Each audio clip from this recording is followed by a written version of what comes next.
ചെറിയ കാലത്തേക്ക് വലിയ നേട്ടം കിട്ടുന്ന നിക്ഷേപ പദ്ധതികൾ ഏതൊക്കെയാണ്? ഒരു നിധി കമ്പനിയിൽ വളരെ വലിയൊരു തുക 10 ലക്ഷത്തോളമുള്ള ഒരു തുക നിക്ഷേപിച്ചിട്ട് 10 ലക്ഷവും ഇല്ല, ലാഭവും ഇല്ല എന്നുള്ള അവസ്ഥയിലുള്ള ഒരാളെ എന്നെ വിളിച്ചത്. ഞാൻ ഈ ഒരു ലാസ്റ്റ് ഒരു 5-6 വർഷമായിട്ട് ഈ കാര്യങ്ങളെ പറ്റി പഠിച്ചുകൊണ്ടിരിക്കുന്നതിൽ നിന്ന് എനിക്ക് നല്ലതെന്ന് തോന്നിയിട്ടുള്ള കുറച്ച് ഇൻവെസ്റ്റ്മെന്റ് ഓപ്ഷനുകൾ ഇതൊക്കെയാണ്. ഞാൻ സുബീഷാണ്, റുപ്പിമംഗ് എന്ന് പറഞ്ഞ യൂട്യൂബ് ചാനലിലൂടെയും റുപ്പിമംഗ് എന്ന് പറഞ്ഞ വാട്സ്ആപ്പ് സർവീസിലൂടെയും പേഴ്സണൽ ഫിനാൻസുമായി ബന്ധപ്പെട്ട കാര്യങ്ങൾ പറഞ്ഞു തരുന്നത് ഞാനാണ്.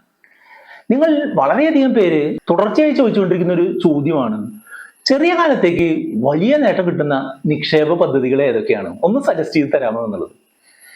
പക്ഷേ പലപ്പോഴും എനിക്ക് അത്തരം ആളുകളെ നിരാശപ്പെടുത്തേണ്ടി വരാറുണ്ട്. കാരണം എന്താണെന്ന് വെച്ചാൽ, ചെറിയ കാലത്തേക്ക് വലിയ നേട്ടം വേണം എന്നുള്ള രീതിയിൽ നിക്ഷേപിച്ച് മുന്നോട്ട് പോകുന്ന ആളുകൾ പലപ്പോഴും ഉള്ള കാശ് കൂടെ നഷ്ടപ്പെടുത്താറാണ് പതിവ്. പക്ഷെ ചെറിയ കാലത്തേക്ക് നിക്ഷേപിക്കാനായിട്ട് ധാരാളം ഓപ്ഷനുകളുണ്ട്. പക്ഷെ ഒരിക്കലും ചെറിയ കാലം കൊണ്ട് വലിയ നേട്ടം കിട്ടുമെന്ന് ഒരിക്കലും പ്രതീക്ഷിക്കരുത്. ചെറിയ കാലം എന്ന് പറഞ്ഞാൽ ഞാൻ ഉദ്ദേശിക്കുന്നത് 1 മുതൽ 3 വർഷം വരെയുള്ള കാലയളവാണ്. അത്തരം കാലയളവിനേക്ക് ഉപയോഗിക്കാൻ പറ്റുന്ന സേവിങ്സ് ഇൻവെസ്റ്റ്മെന്റ് ഓപ്ഷനുകളും അതിന്റെ ഗുണദോഷങ്ങളും അതിന്റെ ടാക്സേഷനും പറ്റിയാണ് ഇന്ന് ഈ വീഡിയോയിലൂടെ പറയുന്നത്. ചെറിയ കാലത്തേക്ക് നിക്ഷേപിക്കുക എന്ന് പറഞ്ഞിട്ടുണ്ടെങ്കിൽ എപ്പോഴും നിങ്ങളൊരു സിമ്പിൾ ആയിട്ട് കാര്യങ്ങളെ കാണാനായിട്ട് ശ്രദ്ധിക്കുക. കാരണം എന്താണെന്ന് വെച്ചാൽ, നിങ്ങൾ എന്തെങ്കിലുമൊക്കെ എക്സ്പെരിമെന്റ് നടത്തിക്കൊണ്ട് ഈ പണത്തെ നിക്ഷേപിക്കാനോ സേവ് ചെയ്യാനോ ഒക്കെ പോയി കഴിഞ്ഞാൽ നമ്മളുടെ ക്യാപിറ്റൽ അടക്കം നഷ്ടപ്പെടാനുള്ള സാധ്യതയുണ്ട്. ഉദാഹരണമായിട്ട് പറയുകയാണെങ്കിൽ, ഈ അടുത്താണ് കൊടുങ്ങല്ലൂർ ഭാഗത്തുള്ള ഒരു നിധി കമ്പനിയിൽ വളരെ വലിയൊരു തുക 10 ലക്ഷത്തോളമുള്ള ഒരു തുക നിക്ഷേപിച്ചിട്ട് 2 വർഷത്തിന് 12% വെച്ച് ഓരോ വർഷം ലാഭം തരാം എന്ന് പറഞ്ഞുകൊണ്ട് കൊടുത്ത നിക്ഷേപം 10 ലക്ഷവും ഇല്ല, ലാഭവും ഇല്ല എന്നുള്ള അവസ്ഥയിലുള്ള ഒരാളെ എന്നെ വിളിച്ചത്. അപ്പൊ ചെറിയ കാലത്തേക്ക് അദ്ദേഹത്തിന് ആണെന്നുണ്ടെങ്കിൽ ഈ 2 വർഷം കഴിഞ്ഞാൽ അദ്ദേഹത്തിന്റെ മകളുടെ വിവാഹത്തിനായിട്ട് വെച്ചിട്ടുള്ള പണമായിരുന്നു. അപ്പോ അദ്ദേഹം ഇനി എന്ത് ചെയ്യും? അപ്പോ സാധാരണ ബാങ്കിൽ ഇട്ടാൽ 8% കിട്ടുള്ളൂ എന്ന് കണ്ടുകൊണ്ട് 12% എന്ന് പറഞ്ഞിട്ടുള്ള ഒരു കൂടിയ നിലവാരത്തിലേക്ക് പോകാനായിട്ട് ശ്രമിച്ച് പരാജയപ്പെട്ടിട്ടുള്ള ആളുകൾ, അല്ലെങ്കിൽ അതുപോലെ പരാജയപ്പെട്ടിട്ടുള്ള ആളുകൾ ധാരാളമുണ്ട്. അപ്പൊ അത്തരം ആളുകളെ ഒന്ന് ബോധവൽക്കരിക്കുക എന്നുള്ളതാണ് ഈ വീഡിയോയുടെ ഉദ്ദേശം. എപ്പോഴും ഈ ചെറിയ കാലത്തേക്ക് നിക്ഷേപിക്കുമ്പോൾ വലിയൊരു നേട്ടം കൊണ്ടുവരുന്ന ഒരിക്കലും പ്രതീക്ഷിക്കും. നമ്മളുടെ പണപ്പെരുപ്പത്തിന് അനുപാതത്തിലോ അല്ലെങ്കിൽ അതിനേക്കാൾ കുറച്ച് താഴ്ന്നോ ഉള്ള നിക്ഷേപങ്ങൾ പരിഗണിക്കാം. അതായത് നമ്മളുടെ പണപ്പെരുപ്പം ഒരു 6 മുതൽ 7% വരെയാണെന്നാണ് പറയപ്പെടുന്നത്, അല്ലെ? അപ്പോൾ 7 അല്ലെങ്കിൽ 8% ഒക്കെ നേട്ടം കിട്ടുന്ന നിക്ഷേപങ്ങളൊക്കെ ആയിരിക്കും സേഫും സെക്യൂറും. അതിൽ ഓരോ പെർസെന്റേജ് കൂടുമ്പോഴും നമ്മളുടെ സെക്യൂരിറ്റി കുറഞ്ഞുകൊണ്ടിരിക്കുകയാണെന്നുള്ളത് നിങ്ങൾ എപ്പോഴും ശ്രദ്ധിക്കണം. അത് മാത്രമല്ല, 8% പലിശ കിട്ടുന്നതിൽ നിന്ന് അതിന്റെ ആ പലിശയുടെ 10% ടാക്സ് ആയിട്ട് പോയാലും നിങ്ങൾക്ക് 7.2% സേഫ് ആയിട്ട് കിട്ടുന്നുണ്ട് എന്നുള്ളത് നിങ്ങൾ എപ്പോഴും മനസ്സിലാക്കണം.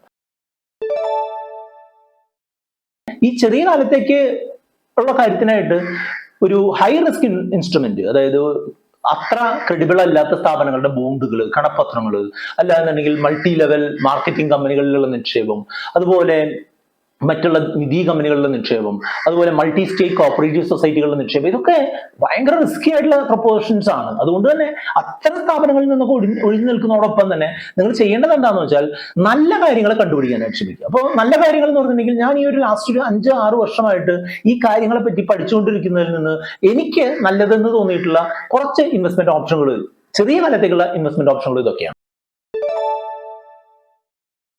ഒന്ന്, ബാങ്ക് നിക്ഷേപങ്ങൾ. ബാങ്ക് നിക്ഷേപങ്ങൾ എന്ന് പറഞ്ഞിട്ടുണ്ടെങ്കിൽ SBI പോലുള്ള പൊതുമേഖലാ സ്ഥാപനങ്ങൾ, അല്ലെങ്കിൽ ICICI പോലുള്ള പ്രൈവറ്റ് ബാങ്കുകൾ, അല്ലെങ്കിൽ ഇസാഫ്, ഉജ്ജീവൻ പോലുള്ള സ്മോൾ ഫിനാൻസ് ബാങ്കുകൾ, അല്ലാന്നുണ്ടെങ്കിൽ നല്ല രീതിയിൽ പ്രവർത്തിക്കുന്ന സഹകരണ സ്ഥാപനം, അതല്ലാന്നുണ്ടെങ്കിൽ പോസ്റ്റ് ഓഫീസിലുള്ള നിക്ഷേപങ്ങൾ, അതല്ലാന്നുണ്ടെങ്കിൽ KSFയും ട്രഷറിയും പോലുള്ള നിക്ഷേപങ്ങൾ, അതുപോലെ ലിക്വിഡ് മ്യൂച്വൽ ഫണ്ടുകൾ, കുറച്ചുകൂടെ കൂടിയ കാലത്തേക്കൊക്കെ ആണെന്നുണ്ടെങ്കിൽ ഷോർട്ട് ടേം ഡെറ്റ് ഫണ്ടുകൾ, കോർപ്പറേറ്റ് ബോണ്ട് ഫണ്ടുകൾ, ഗിൽട്ട് ഫണ്ടുകൾ, അതായത് ഗിൽട്ട് ഫണ്ട് എന്ന് പറഞ്ഞിട്ടുണ്ടെങ്കിൽ ഗവൺമെന്റ് സെക്യൂരിറ്റീസിൽ മാത്രം നിക്ഷേപിക്കുന്ന ഗിൽട്ട് ഫണ്ടുകൾ, അതുപോലെ ആർബിട്രാജ് ഓപ്പർച്യൂണിറ്റികൾ നിക്ഷേപിക്കുന്ന ആർബിട്രാജ് ഫണ്ടുകൾ, ഇത്രയും കാര്യങ്ങളൊക്കെ അവൈലബിൾ ആണ്. ഇതിനൊക്കെ ഒരു 6% മുതൽ 9% വരെയൊക്കെ ആനുവൽ റിട്ടേൺ തരാനായിട്ട് സാധിക്കും. അത് തന്നെ ധാരാളമാണെന്നാണ് എന്റെ അഭിപ്രായം. കാരണം എന്താണെന്ന് വെച്ചാൽ, നമ്മൾ ഈ 1 വർഷത്തിനിടയിലും 1 വർഷത്തിനും 3 വർഷത്തിനും ഇടയിൽ നമുക്ക് എന്ത് വന്നാലും ഈ പൈസ ആവശ്യമുണ്ട്. ആ പൈസ നമുക്ക് ഒരു പോലും നഷ്ടം വരാതെ തിരിച്ചു കിട്ടണം എന്നുള്ള ഉദ്ദേശം ഉള്ളത് കൊണ്ട് തന്നെ ഈ ഇത്തരം നിക്ഷേപങ്ങളിൽ മിക്സ് ആൻഡ് മാച്ച് ചെയ്ത് ഇൻവെസ്റ്റ് ചെയ്യുക എന്നുള്ള രീതി ഒരു സേഫ് ആയിരിക്കും എന്നുള്ളതാണ് എന്റെ അഭിപ്രായം. നമ്മൾ ചെറിയ കാലത്തേക്ക് നിക്ഷേപിക്കുമ്പോൾ ലിക്വിഡിറ്റി വളരെ പ്രധാനപ്പെട്ടതാണ്. അതായത് നമ്മൾക്ക് ആവശ്യമുള്ള സമയത്ത് 1-2 ദിവസത്തിനുള്ളിൽ പൈസ കിട്ടും. രണ്ടാമത്തേത്, അതിന്റെ ഉറപ്പ്. നമ്മൾ ഇടുന്ന സ്ഥാപനം നമുക്ക് പൈസ കിട്ടുന്നവരെയും അവിടെ ഉണ്ടാവും എന്നുള്ളത് ഉറപ്പുവരുത്തണം, അല്ലെങ്കിൽ സേഫ്റ്റി ഉറപ്പുവരുത്തണം. അതുപോലെ ഈ കിട്ടുന്ന ലാഭമോ നഷ്ടമോ വലിയ ഉയർച്ച താഴ്ചകൾ ഉണ്ടാവരുത്, അല്ലെങ്കിൽ ഒരു വൊളാറ്റിലിറ്റി ഉണ്ടാവരുത്. നമ്മൾ 1 മുതൽ 3 വർഷം വരെ ആവശ്യമുള്ള 1 രൂപ പോലും സ്റ്റോക്കുകളിലോ ഇക്വിറ്റി മ്യൂച്വൽ ഫണ്ടുകളിലോ ഒന്നും നിക്ഷേപിക്കാനായിട്ട് പാടില്ല. അതുപോലെ ബാലൻസ്ഡ് അഡ്വാൻറ്റേജ് ഫണ്ടുകൾ പോലുള്ള സംഗതികളിലും നിക്ഷേപിക്കുന്ന അത്ര നല്ലതല്ല. നമ്മൾ 1 വർഷത്തിനും 3 വർഷത്തിനും ഇടയ്ക്ക് ഉള്ള ഒരു പണത്തിന് വേണ്ടി നിക്ഷേപിക്കുകയാണെന്നുണ്ടെങ്കിൽ വലിയൊരു നേട്ടത്തിന് വേണ്ടി അതിന് പുറകെ പോയി നമ്മൾ ഉള്ള പണം നഷ്ടപ്പെടുത്താതെ സേഫായിട്ടും സെക്യൂർ ആയിട്ടും നമുക്ക് ഉറപ്പായിട്ട് കൃത്യമായിട്ട് പണം കിട്ടുന്ന സ്ഥാപനങ്ങളെയും സ്കീമുകളെയും നമ്മൾ പരിഗണിക്കുക. അതിനുവേണ്ടി നമ്മൾ നിക്ഷേപം നടത്തുക എന്നുള്ളതായിരിക്കും നല്ലത്. ഇതുമായിട്ട് ബന്ധപ്പെട്ട 2 വീഡിയോകൾ അവിടെ കാണുന്നത്, അത് കണ്ടുകൊണ്ട് നമുക്ക് മുന്നോട്ട് പോകാം. വീഡിയോ ലൈക്ക് ചെയ്യാനും കമന്റ് ചെയ്യാനും കൂട്ടുകാരും ഷെയർ ചെയ്യാനും മറക്കരുത്.